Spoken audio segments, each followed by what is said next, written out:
Hi friends, मैं आकांक्षा Sharma GK with आकांक्षा में आपका स्वागत करती हूँ। फ्रेंड्स, मैं आज आपको 3 मार्कर कराने वाली हूँ विश्व इतिहास के। आपको बस यही पढ़ लीजिएगा, 1 से 2 बार इसको सुन लीजिएगा, तो आप अगर एग्ज़ाम में विश्व इतिहास से संबंधित 3 मार्कर आते हैं तो आप वहाँ पे कर पाएंगे। जितना भी हो पाएगा मैं ये करा देती हूँ। इसके अलावा अगर आप हमारे ये 3 मार्कर और विश्व इतिहास के पूरे नोट्स प्रश्नोत्तर श्रृंखला में लेना चाहते हैं, क्योंकि विश्व इतिहास का जो ऐसा पोर्सन है कि वो 6 नंबर में भी 1 से 2 क्वेश्चन आता है और 15 नंबर में भी आता है और 3 नंबर में भी आता है, और होता उसका छोटा सा टॉपिक है, तो आपको उसको अच्छे से तैयार कर लेना है, ताकि अगर आपसे कोई क्वेश्चन नहीं बने तो कम से कम आप इसको बहुत अच्छे से करके आ पाओ। विश्व इतिहास के सभी टॉपिक का जो भी एग्ज़ाम है, इसलिए मैंने इसका बहुत ज़्यादा डिस्काउंट रखा है। केवल आपको 70 रुपये में पूरे विश्व इतिहास की PDF जो ई बुक मिल जाएगी, तो आप इसकी PDF 70 रुपये दे के ले सकते हैं, जिसमें आपको ये 56 3 मार्कर और इसके संबंधित 6 नंबर के और 15 नंबर के क्वेश्चन मिल जाएंगे। तो आप वो मुझसे व्हाट्सअप करके ले सकते हैं। तो चलिए स्टार्ट करते हैं। पहला है लियोनार्डो दा विंसी। याद रखिएगा, लियोनार्डो दा विंसी जो थे वो पुनर्जागरण के अग्रदूत थे और ये एक मूर्तिकार थे और चित्रकार थे। सबसे पहले जब भी कोई ऐसा व्यक्ति आता है जिसने कोई रचना लिखी हो, तो हमको 3 मार्कर में उसकी एक रचना ज़रूर लिखना है, या उसका कोई चित्र हो, या उसकी कोई मूर्ति हो, तो या उसकी कोई स्पेशलिटी हो, वो ज़रूर लिखना है। तो जैसे लियोनार्डो दा विंसी जो हैं वो पुनर्जागरण के अग्रदूत हैं। ये एक चित्रकार हैं, मूर्तिकार हैं और वैज्ञानिक थे। तो लियोनार्डो दा विंसी के बारे में हम क्या लिखेंगे? सबसे पहले पुनर्जागरण का अग्रदूत, एक चित्रकार, मूर्तिकार और वैज्ञानिक। इनकी जो प्रसिद्ध चित्र है वो है द लास्ट सपर और मोनालिसा। द लास्ट सपर और मोनालिसा। द लास्ट सपर से मैं बता दूं कि एक और ऐसा है, एक ग्रंथ, ऐसी रचना है the last judgment. The last judgment एक चित्र है, वो माइकल एंजेलो का है। तो याद रखिएगा, द लास्ट सपर किसका है? The last supper Leonardo da Vinci का है। और मोनालिसा एक बहुत प्रसिद्ध कृति है। मोनालिसा पे भी 3 नंबर में आ सकता है, वो मैं आगे बताती हूँ आपको। नेक्स्ट है मैकियावेली। मैकियावेली जो है वो आधुनिक विश्व का प्रथम राजनीतिक चिंतक है। इनकी प्रसिद्ध रचना है द प्रिंस। मैकियावेली की प्रसिद्ध रचना कौन सी है? द प्रिंस है, और ये फ्लोरेंस के निवासी हैं। नेक्स्ट है दांते। दांते इटली का महान कवि है। पुनर्जागरण का इसको अग्रदूत कहा जाता है। इसकी कविता का नाम है डिवाइन कॉमेडी और इनकी पुस्तक है न्यू लाइफ पुस्तक। तो दांते कौन है? दांते इटली के महान कवि हैं, पुनर्जागरण के अग्रदूत हैं। इनका काव्य है डिवाइन कॉमेडी और न्यू लाइफ पुस्तक की इन्होंने रचना की है। तो दांते कौन है? इटली के कवि, पुनर्जागरण के अग्रदूत। दांते इटली के कवि, पुनर्जागरण के अग्रदूत हैं। और दांते की याद रखिएगा, दांते की है डिवाइन कॉमेडी। दांते से दांते और दा से डिवाइन कॉमेडी। नेक्स्ट क्वेश्चन है पेट्रॉक। पेट्रॉक का जो है, पेट्रॉक भी इटली के निवासी हैं और इनको मानववाद का संस्थापक बोला जाता है। ये जरूर फैक्ट याद रखिएगा पेट्रॉक से संबंधित, कि ये मानववाद का संस्थापक था। पेट्रॉक जो थे वो मानववाद के संस्थापक थे। इन्होंने पुनर्जागरण को प्रश्रय दिया है या पुनर्जागरण को आश्रय दिया है, आप लिख सकते हैं। तो पेट्रॉक कौन थे? पेट्रॉक इटली निवासी थे। पेट्रॉक ने मानववाद का संस्थापक थे, मतलब इनको मानववाद का संस्थापक बोला जाता है। पुनर्जागरण को इन्होंने प्रश्रय दिया था। फिर है बोकासियो। बोकासियो को इटालियन गद्य का जनक बोला जाता है। इनकी पुस्तक है डेकामेरॉन। बोकासियो, ये पेट्रॉक बहुत इंपॉर्टेंट है, इसको जरूर याद कर लीजिएगा। नेक्स्ट है जियोटो। जियोटो को पुनर्जागरण काल में चित्रकला का जनक कहा जाता है। यही पहले हैं जिन्होंने पहली चित्रकला का विकास करना आरंभ किया था। तो जियोटो को पुनर्जागरण काल में चित्रकला का जनक बोला जाता है। नवीन चित्रकला शैली का इन्होंने विकास किया था।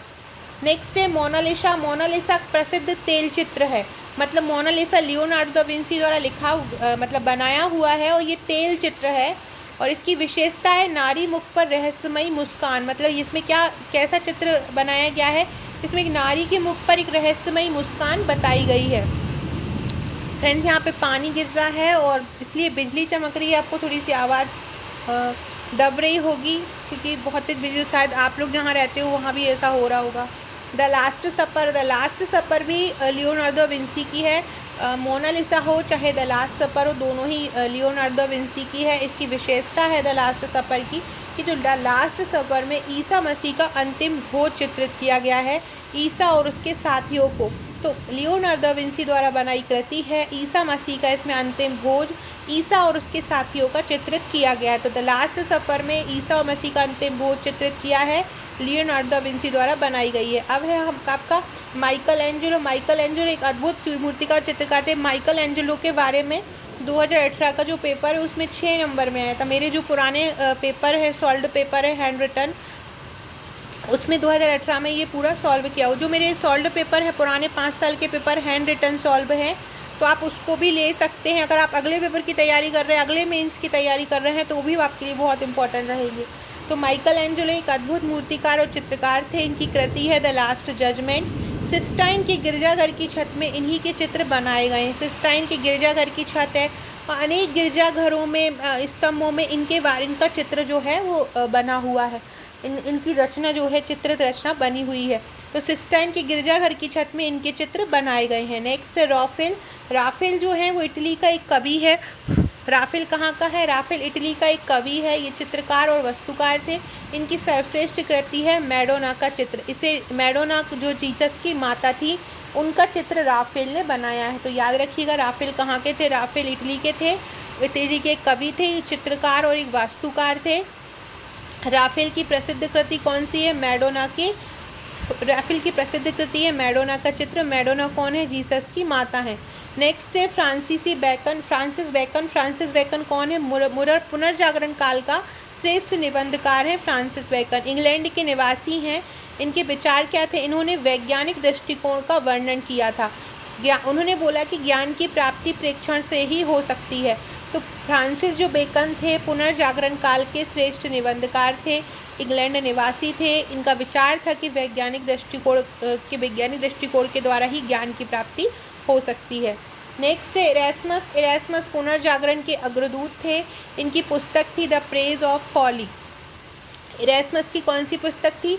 द प्रेज ऑफ फॉली थी। पुनर्जागरण के अग्रदूत थे। इनकी उपनाम इनका मसीही मानववाद या मानववादियों का राजकुमार। इरेस्मस को मानववादियों का राजकुमार, ये आपसे 3 नंबर में ऐसे भी पूछ सकते हैं कि मानववादियों का राजकुमार, इस पे आपको टिप्पणी लिखना पड़ेगा।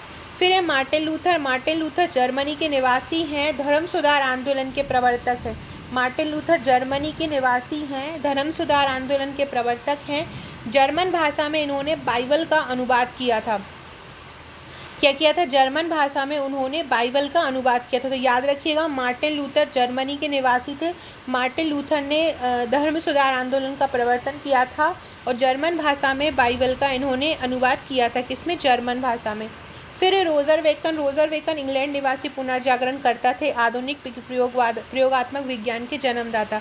शेक्सपियर जो हमारे भारत के, जिनको हमारे कालिदास को भी इनकी संज्ञा दी है, जैसे कि हमारे संस्कृत में थे, ये अंग्रेजी में थे। तो पुनर्जागरण कालीन अंग्रेजी भाषा के कवि नाटककार थे। इनकी प्रसिद्ध रचना है Romeo Juliet, merchant of Venice. Shakespeare की जो प्रसिद्ध रचना है वो है merchant of Venice, Romeo Juliet. इनके नाटक के विषय है सामंत मध्यम वर्गीय समाज की स्थिति। क्या है? सामंत और मध्यम वर्गीय समाज की स्थिति। नेक्स्ट है जाफरे चौसर पुनर्जागरण अंग्रेजी काव्य के पिता हैं। इनकी कृति है कैटरबरी टेल्स। जाफरे चौसर की कृति कौन सी है? कैटरबरी टेल्स। कुस्तुनतुनिया मध्यकालीन यूरोप का प्रमुख नगर है। 1453 ईस्वी में तुर्कों ने इसका अधिकार कर लिया था। ये इंग्लैंड की क्रांति का एक महत्वपूर्ण नगर है कुस्तुनतुनिया है ये।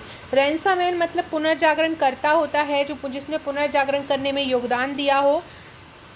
ऐसे व्यक्ति जो अनेक कलाओं में निपुण हो या उनके अनेक विषयों में रुचि हो, माइकल एंजेलो जैसे। उपनिवेशवाद क्या होता है? किसी शक्तिशाली देश द्वारा दूसरे गरीब व कमज़ोर देश को अपने अधीन उनसे व्यापारिक लाभ उठाने की प्रवृत्ति। जैसा कि अंग्रेज़ों ने हमारे देश को उपनिवेश बना लिया था, तो शक्तिशाली था उस समय इंग्लैंड, और हमारा देश कमज़ोर था, गरीब था, तो हमारे देश को उन्होंने आपके अधीन कर लिया था और उससे व्यापारिक लाभ उठाए थे। नेक्स्ट है साम्राज्यवाद। एक देश द्वारा अन्य देशों पर राजनीतिक, आर्थिक और सैन्य दृष्टि से आधिपत्य जमाने की प्रवृत्ति साम्राज्यवाद कहलाती है। क्या कहलाती है? एक देश द्वारा अन्य देशों पर राजनीतिक, आर्थिक और सैन्य दृष्टि से आधिपत्य जमाने की प्रवृत्ति। एक देश द्वारा अन्य देशों पर राजनीतिक, आर्थिक और सैन्य दृष्टि से आधिपत्य जमाने की प्रवृत्ति क्या कहलाती है? साम्राज्यवाद कहलाती है। मॉन्टेन फ्रेंच भाषा के निबंधकार थे, विवेकशील चिंतनकार थे। इनका उपनाम वाल्टेयर पूर्वगामी बोलते हैं, वाल्टेयर का पूर्वगामी इनको बोला जाता है। तो मॉन्टेन कौन थे? मॉन्टेन फ्रेंच भाषा के निबंधकार थे। नेक्स्ट है लॉरेंज वाला। लॉरेंज वाला ऐतिहासिक आलोचना का जनक बोला जाता है। इनको पुस्तक है डोनेशन ऑफ कंस्टेंटाइन। तथ्यों को महत्व दिया उन्होंने और लेखन को महत्व दिया। ऐतिहासिक आलोचना का जनक किसको बोला जाता है? लॉरेंज वाला को। कॉपरनिकस कौन है? कॉपरनिकस एक वैज्ञानिक हैं, औद्योगिक क्रांति में इनका नाम आया था और ये प्रमाणित, इन्होंने क्या प्रमाणित किया? ये पृथ्वी गोल है और ये सूर्य की परिक्रमा करती है।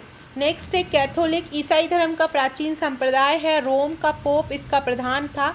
धर्म सुधार आंदोलन के दौरान इसका जन्म हुआ फ्रांस की क्रांति में। नेक्स्ट है जेम्स द्वितीय। स्टुअर्ट वंश का शासक था। इसके समय में ब्रिटेन में शानदार या इंग्लैंड में शानदार क्रांति हुई।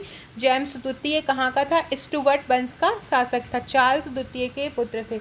नेक्स्ट है शानदार क्रांति। अपने दूरदर्शी प्रभावों के कारण इंग्लैंड की 1688 की क्रांति विश्व इतिहास में शानदार क्रांति के नाम से जानी जाती है। ये भी याद कीजिएगा कि शानदार क्रांति वर्क ने शानदार क्रांति बोला था। नेक्स्ट है शक्ति पृथक्करण का सिद्धांत। फ्रांसीसी दार्शनिक मॉन्टेस्क्यू ने शक्ति पृथक्करण का सिद्धांत दिया। पुस्तक द स्पिरिट ऑफ लॉ में इन्होंने शासन को 3 भागों में विभाजित किया।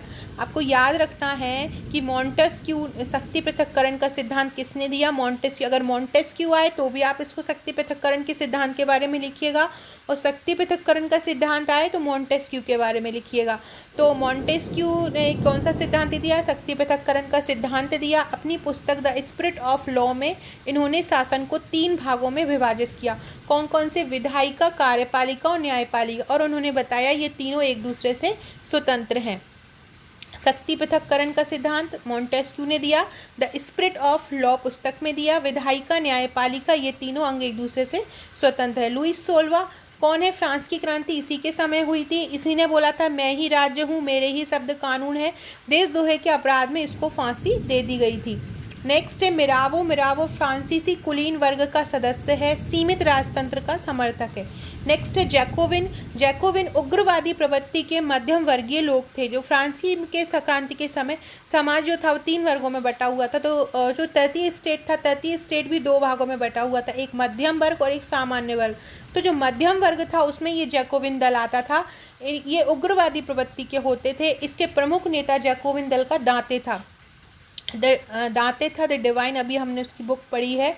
और दांते का प्रमुख नेता था जैकोबिन दल का। गणतंत्र के ये समर्थक थे। कौन? जैकोबिन। जैकोबिन उग्रवादी प्रवृत्ति के मध्यम वर्गीय लोग थे। नेपोलियन 1804 में नेपोलियन फ्रांस का सम्राट बना। आधुनिक फ्रांस का ये निर्माता था। वाटरलू के युद्ध में ये पराजित हुआ। याद रखिएगा, आप ऐसा भी सन याद नहीं रहे तो आप याद रखिएगा, फ्रांस का सम्राट था, आधुनिक फ्रांस का निर्माता था। वाटरलू के युद्ध में इसको पराजित किया। वोल्टेयर कौन थे? वोल्टेयर फ्रांसीसी क्रांति का प्रमुख दार्शनिक था। इसकी रचना थी लेटर्स ऑन इंग्लिश। वोल्टेयर की रचना कौन सी थी? Letters on English. चर्च का ये विरोधी था। किसका विरोधी था? चर्च का विरोधी था। नेक्स्ट है रूसो। फ्रांसीसी क्रांति के दार्शनिक थे। इनकी रचना सोशल कॉन्ट्रैक्ट थी। फ्रांस में प्रजातंत्रात्मक शासन पद्धति का ये समर्थक थे। नेक्स्ट है बॉस्तिल। बॉस्तिल का किला, बॉस्तिल का पतन आपने सुना होगा। तो ये बॉस्तिल जो है फ्रांस में स्थित एक किला है। फ्रांस राजतंत्र की निरंकुशता का ये घोतक है। किसका? फ्रांस राजतंत्र की निरंकुशता का। 14 जुलाई को फ्रांस में राष्ट्रीय दिवस के रूप में इसी का जब पतन हुआ था, बॉस्तिल का जब पतन हुआ था, बहुत सारे लोगों को गोली चला के मार दिया गया था, तभी इसको राष्ट्रीय दिवस के रूप में मनाते हैं। नेक्स्ट है सामाजिक संवेदना। ये सोशल कॉन्ट्रैक्ट हिंदी नाम है उसका। रूसो की पुस्तक है, सर्वाधिक प्रसिद्ध। इसमें राज्य की उत्पत्ति तथा व्यक्ति और राज्य के बीच संबंध का विशद वर्णन किया है।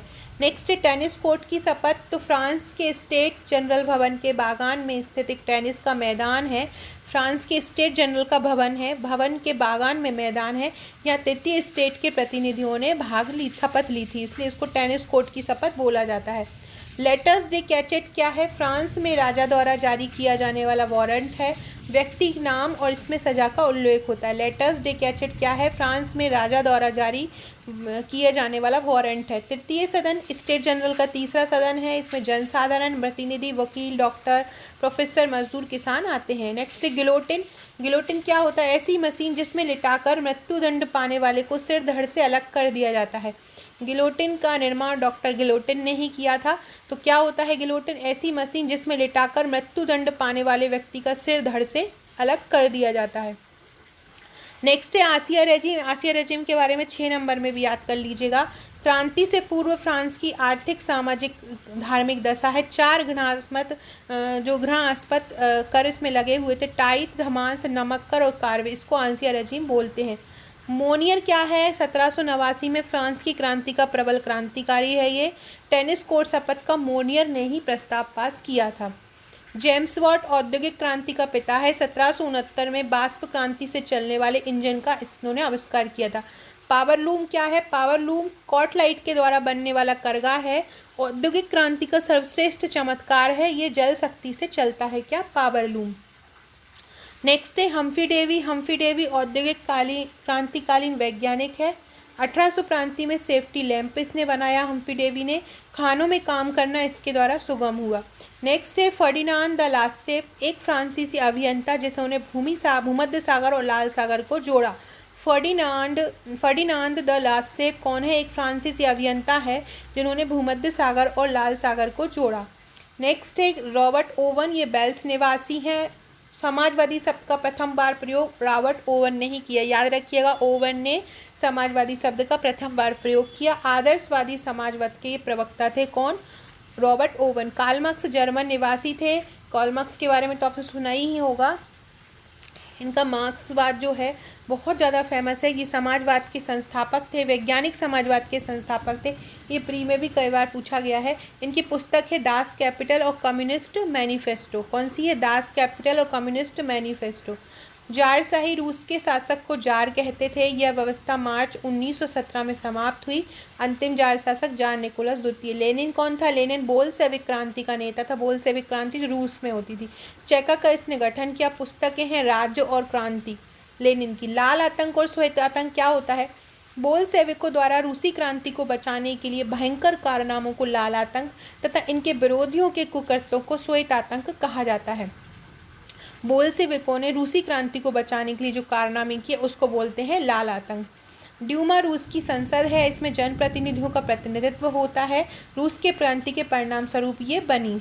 लाल सेना को ट्रांटस्की ने गठन किया। सुप्रशिक्षित सैनिक शामिल हैं इसमें विदेशी सैनिकों का सामना करने के लिए। फिर है बोल्शेविक। बोल्शेविक का अर्थ होता है बहुसंख्यक।